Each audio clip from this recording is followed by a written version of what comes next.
Hi, it's me again with Corel Draw Tips and Tricks. If I understand the person correctly, they want to blend or not blend. They wanted object to path, but they have X7 and X7 doesn't have object to path yet. But that's no big deal. You could do this without a lot of tools.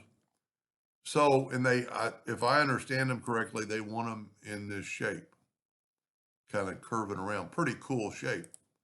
So I'm going to back up here from what I did, and you can do this several ways.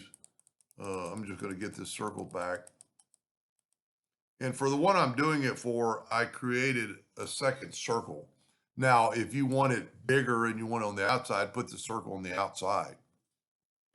Now, this item is 4 inches, so I made my nudge factor 7. And I'm going to take a 2-point line, hold down the control button, and I'm going to hit P. I'm going to rotate it 10 degrees. And then I'm going to control D and make a duplicate and mirror it the other way.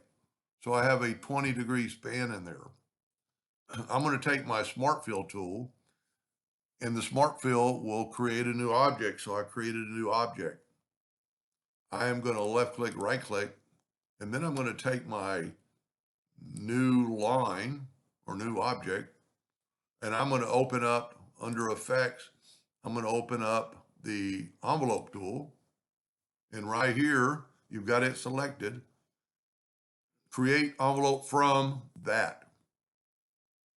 Now, because I'm nudging, I can hold down the Shift key and have that item selected and select my second item, which is the anchor, and go EC.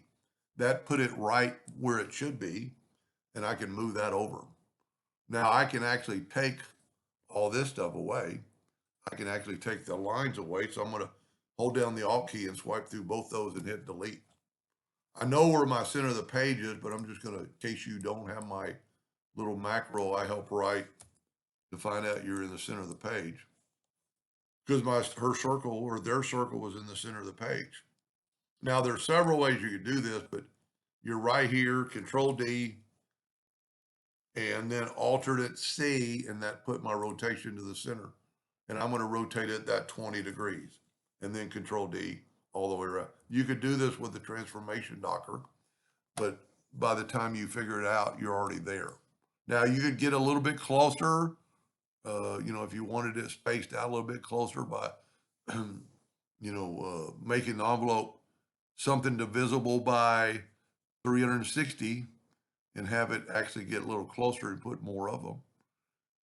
That's one of really many ways you could do that.